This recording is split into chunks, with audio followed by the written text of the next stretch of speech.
Next है lordotic view.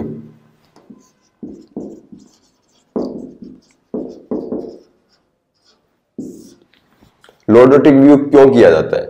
सबसे पहले अगर राइट मिडिल लोब में कोलैप्स हो या इंटरलोबर प्लूरल इफ्यूजन हो, यानी लंग्स के दो अलग अलग लोब्स होते हैं, उन लोब के बीच में अगर प्लूरल इफ्यूजन हो तो उसे देखने के लिए हम लॉर्डोटिक व्यू करते हैं। लॉर्डोटिक व्यू के द्वारा जो मिडिल लोब फिशर होती है उसे हम हॉरिजॉन्टल लाते हैं, मिडिल लोब फिशर ओब्लिक होती है जिसे इस पोजीशनिंग के द्वारा हम हॉरिजॉन्टल लाते हैं। तो ये X ray right middle lobe collapse को देखने के लिए तथा इंटरलोबर प्लूरल इफ्यूजन को देखने के लिए किया जाता है। राइट मिडिल लोब कोलैप्स और इंटरलोबर प्लूरल इफ्यूजन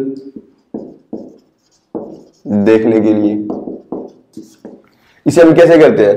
हम इमेज रिसेप्टर वर्टिकल रखी है, इसके सामने हम पेशेंट को पीए प्रोजेक्शन के अंदर हम उसको किसी स्टूल पर या किसी कैसे बैठा देते हैं हम उस पर, या इरेक्ट में वो खड़े हैं तो पेशेंट भी कोई दिक्कत नहीं है। जैसे ये इमेज रिसेप्टर हो गया, पेशेंट को हमने पीए प्रोजेक्शन में हमने एडजस्ट कर दिया।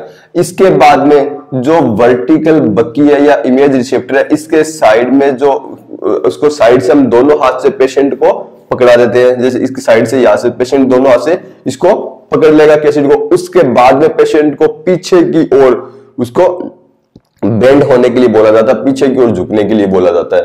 तो पेशेंट पीछे की ओर उसको झुकने के लिए बोलेंगे तो ये जो डोर्सिफ्लेक्शन की जो रेंज होगी ये अलग अलग पेशेंट में अलग अलग होती है, और ये 30 to 40 डिग्री तक की इसके अंदर हम इसको पेशेंट को डोर्सिफ्लेक्शन के लिए कहते हैं। एक्सरे बीम पे जो कैसेट होती है, हॉरिजॉन्टल एक्सरे बीम कैसेट के सेंटर पर डाली जाती है। कैसेट जो एक्सरे बीम की सेंटरिंग कहां करते हैं? चेस्ट पीए पोजीशन से हम 30 से 40 डिग्री डोर्सिफ्लेक्शन करते हैं, उसके बाद में एक्सरे बीम को कैसेट के सेंटर पर रखा जाता है।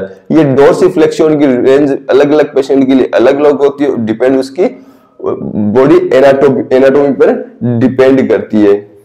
इस कंडीशन में हम हॉरिजॉन्टल बीम कैसेट पर डालेंगे तो इंटरलोबर प्लूरल इफ्यूजन है और राइट मिडिल लोब कोलैप्स है वो हमें अच्छे से दिखाई देगा।